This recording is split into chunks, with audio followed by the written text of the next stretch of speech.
Okay, I'd have done this filming outside, but typically on a April afternoon in England it's pouring down with the rain. So what you can see here is the inside of the tank bag, and that lead to your left is a power cable which we just connect via a power outlet plug which is there, and that then feeds to main feed to the battery. That is then powering an additional socket there, which then leads onto this socket here, which powers the camcorder. I haven't connected my bullet cameras direct to the battery, because what I've got fitted is a voltage regulator, which is down there, and that sets the voltage. Presently running at about 9 volts for the past 5 years, no problems at all with the cameras. Really available from places like Macklin's or any electrical motor dealer.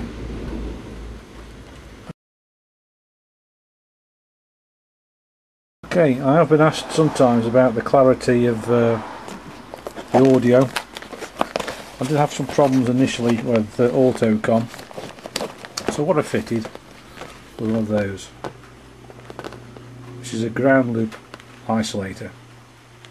All that does is the audio comes in via the autocom into that, and then from that leads out to the camcorder.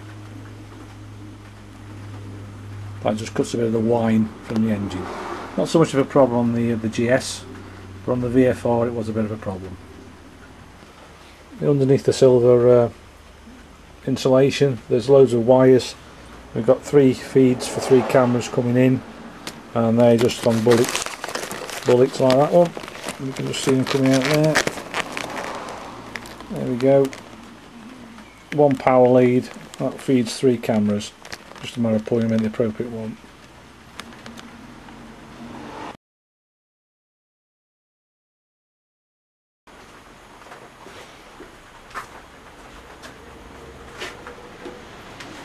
So, if everything goes to plan, it's a matter of opening the top of the tank bag up.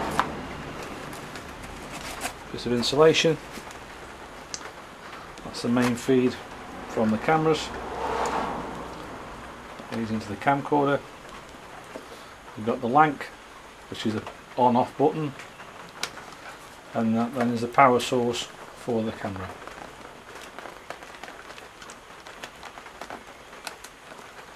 Okay, that should power up.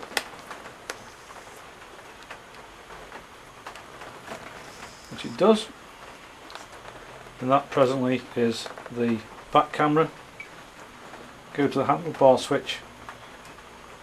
That is the front camera. And we do have the helmet camera here. And we'll just switch over to that. Which is there.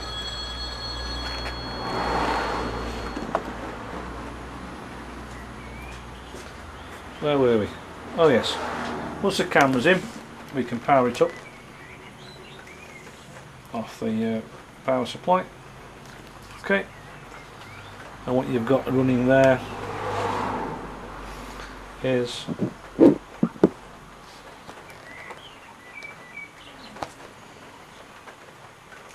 there we go. Hang on.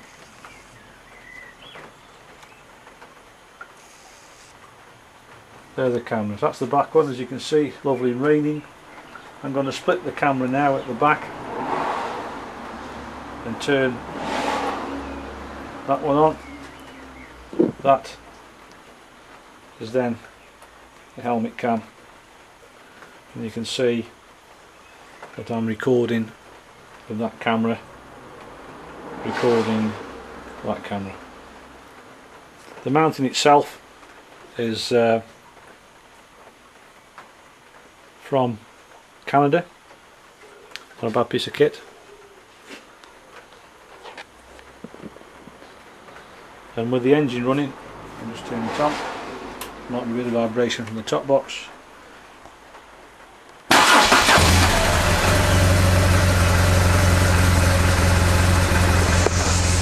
just the top box vibrating. There we go, that's the system we've got.